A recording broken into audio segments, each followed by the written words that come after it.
Allô tout le monde! Bonjour! So moi pour aller voyager, pour moi aller India, moi pour aller dans une conference. So gon programme moi te partager avec nous qui est le C-Learning, Social, Emotional, Ethical Learning. Moi vraiment quoi programme ça a changé le monde là. And li nan an pile pays, mais li poko Haïti. So n'a travail pour nous faire programme ça entre Haïti. M'a parler de ça dans vidéo ça, but m'a link on l'autre vidéo de programme ça, juste à remercier nous. Sous moi pas voyager. But dans vidéo ça, moi ta aimé li une petite histoire pour te gen un monsieur qui te gen un cheval. Yon jour, cheval la couri, l'aller. Tout voisin yo vini et puis yo dit, oh ça c'est mauvais chance ou gen. Monsieur en répond, peut-être. Quelques jours après ça, on dit 3 jours après ça, cheval en retournait avec plusieurs autres belles cheval. Voisin ont dit, wow, ça c'est gros chance ou gen, oui. Monsieur en répond, peut-être. Après ça, petit garçon monsieur essaye de monter sous cheval là, et puis il tombe. Il écrase jambes, il écrase pied. Voisin dit, oh, ça terrible. Monsieur en répond, peut-être. Yon petit temps après ça, la mère arrive dans le village là pour yo prendre tout jeune garçon yo pour aller en guerre. Mais parce que jeune petit garçon là t'écrasé, yo pas prendre li. Quand y voisin yon dit, oh, à la grosse chance ou gen, à la chance. Monsieur répond, peut-être. Moi, j'aime histoire ça en pile, moi, j'aime histoire ça en pile, et ça aide mon pile dans la vie, moi. Peut-être. Gon mot en anglais qui est le equanimity. Raison que des fois que c'est vraiment facile pour nous craser, braser, expérience en pile difficile émotion, c'est parce que tout petit bagay ka souke nous. Like, ma bon exemple, vous connaissez moi faire YouTube vidéo. So moi mette tête moi online. Ça son gros risque parce que on moun ka caché derrière téléphone yo dit n'importe bagay. Like avant hier m'te j'étais avec Sem là, avec une l'autre ami haïtien qui vient Bali. And yo tap dit, oh Chelsea ou connaît yo prend vidéo yo mette sur TikTok. Mais qui ça yo dit, gen moun qui pas accepté nan so dit hein? Peut-être. And li m'pense que si tout dit like les moun dit yon bagay bon de Chelsea, like les nous dit moi bon comment. Pour moi même moi aime ça un peu. Vous connaissez tout le monde a un différent love language. Avant moi pas vraiment quoi des concepts of love language. But moi vinn réaliser wow, ça son gros bagay. Like les moun écrit un bagay qui bon de moi, me senti oh merci en pile.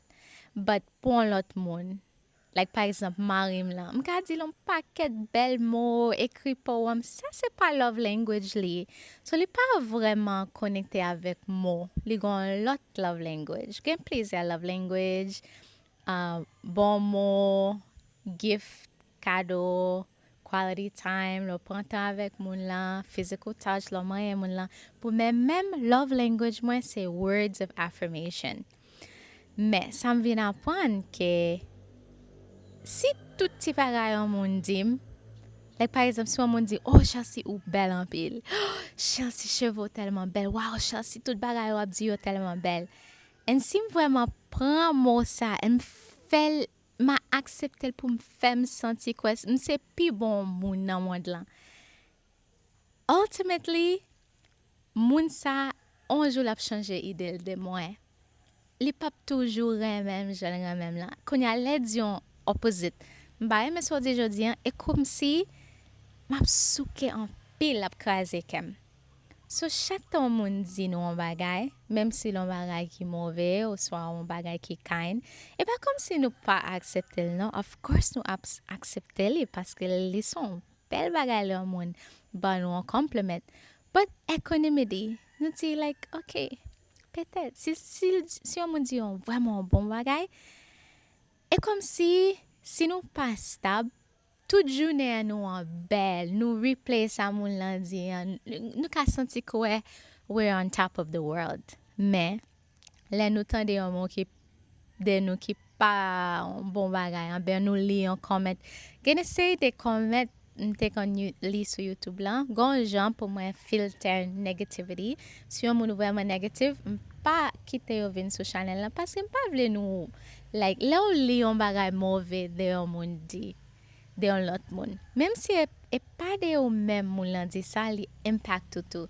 So mpa kite comment negative sou channel la, ba gen e fwa mwen we yo, en sa ki pase nan tet mwen ke, esko we jan an moun ap soufri pou yo ka ekri yon bagay kon sa? Paske pa gon moun ki gen ke kontan, kap fon lot moun soufri. So le yon moun fè nou yon bagay mal, yo kraze nou kraze, li difisil pou nou rebati tet nou. Mba se premier kote pou nou komanse, pou nou reflechi, moun kap soufri, fè lot moun soufri. E ba kom si kounya fon ol pale avek moun lan pou nou ede lot moun lan, but fon nou weli in perspective, ke sa moun lan di, sa moun lan fè, di pa personal non? E paske moun lan ap soufri ki fèl reagi kon sa. Ou kompren sa se premye bagay lan pou nou we bagay in perspective. Dezyen bagay lan ke le moun di bagay bon de nou, le moun fe bagay bon pou nou, fon nou still rete, bakon mou sa, maybe nou ka edem tradili an kreol economedy. De pa kite l boase nou to, paske si bagay pozitiv yo, boase nou, souke nou, konya, tout moun di mbel, tout moun di mremem, video m lan al viral, konya sa ap chanje. Fwa tout bagay nan vi an chanje, so lè sa chanje tou. Konya nan opposite lan, nou vin tombe nan depresyon. So se kom si, petet. Tout bagay se, oui merci. Ou di merci, but an dan tet ou di oui, petet. En sa vle di, ou ka, par exemple, an di, la se, emosyon ki pe difisil yo, depresyon, sadness, ou pa sentou bien, en la se emosyon ki pi pozitiv yo, like excitement, ke kontan, like wow. Mpa se fon nou rete la nan mi tan. En li pa toujou posib, of course, but nou ka praktise nan mouman pozitiv yo, paske inevitably, mouman negativ yo ap vini. Sa son bagay nan la vi, tout bagay ki moute, fol desan. Sa se realite, this is the rule of life. So mpase pou mwen mèm nan vi mwen, li te vwèman difisil pou mwen, paske mson jem di words of affirmation, se love language mwen. So kom si lò moun di moun bagay mal, li te kon krasem, mpa ka leve nan kabel lan, and then mwen rejwe bagay sa nan tet mwen. Excuse me. Mwen rejwe bagay sa nan tet mwen. Telman rejwe nan tet mwen. Lò moun di yon bon bagay tou, e kom si best day of my life. But kwen yam vin wè, mpa ka viv kon sa. E kom si son plastic bag nan van, tout kote van pousse wè la. So nou ka, vin an ti jan pistab.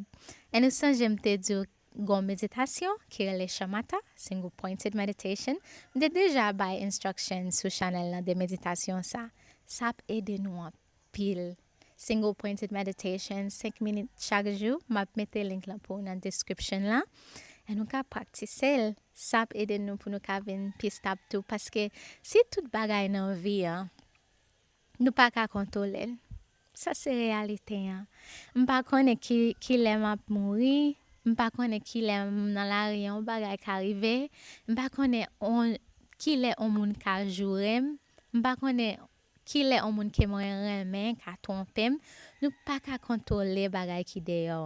Sa se realite de vi. Gede fwa mwen wish mte ka kontrole tout bagay, but ou pa ka kontrole bagay deyo, be gon bagay nou ka kontrole.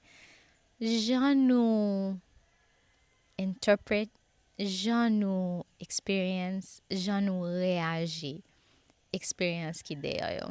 Te gon quote, mpense by Bodhisattva Shantideva, mba kone exactement mot pa mot, but li di, par exemple, sou gon an soulier, leather, ke jan di leather? Leather, o material, ou ka mette en bas sous les. Ou gen deux options. Ou couvrir tout monde là avec matériel ça pour ka marcher sous matériel là. Eh bien, ou couvrir en bas sous les épaules, en bas sandal ça avec matériel leather. So sous ta reme marcher sous leather tout côté aller. Qui ça qui plus facile? Couvrir en bas sous l'épaule là avec leather matériel là, ou bien couvrir monde là avec matériel là. Of course. Couvrir en bas sous les nous et comme ça nous ka marcher dans tout le monde là avec matériel nous ta reme marcher sous monde là. You can cover the entire world with leather, or you can just cover the soles of your feet with leather. Deuxième lan pi facile. So, e kon sa mwen pense de li, like, ki jan mwen ka just mache, fe viyan avèk on kè ki yon ti jan pi kontan, ki gen plis kompasyon, especially pou premièrement pou tèt mwen, avèk pou lot moun.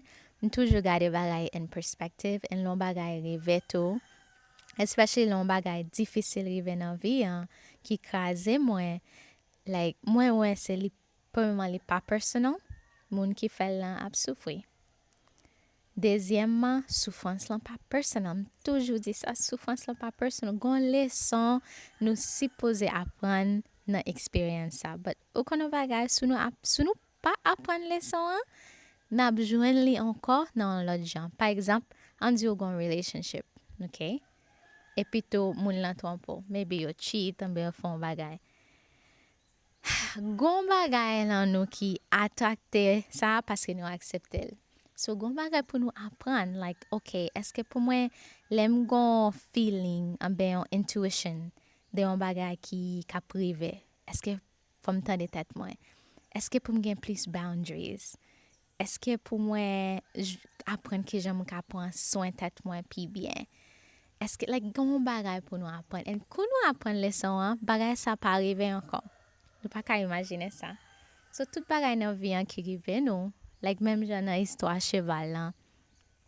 Rezon li ka di petet, e paske li we plis de rezultat. Mab di lan Creole. I think that this man in the story, the reason why he can say maybe so easily is because he has more deeper perspective. He's willing to learn the lessons that he's supposed to learn from the situation instead of taking it personal. So, li pa pran personal. Cheval lan koui, li di, en wazen an di, oh, pa gen chans. Li di, petet. So energy ki vwèman humble, en panse la pede nou an pil. So, souwete nou pas un bon jounen, tout moun. Oh, konya, fòmal pak malet mwen, tout moun, paske m pal voyaje.